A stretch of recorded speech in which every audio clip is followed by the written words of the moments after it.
Lab with DS Diving. It is June 24th. This is E9. There was a lot of growth all over the sides and the bottoms, but we got that dealt with.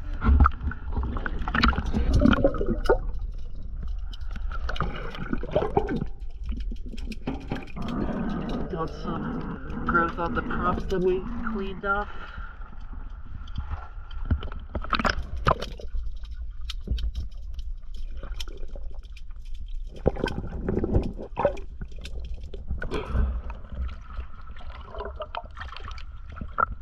Got all around the boat.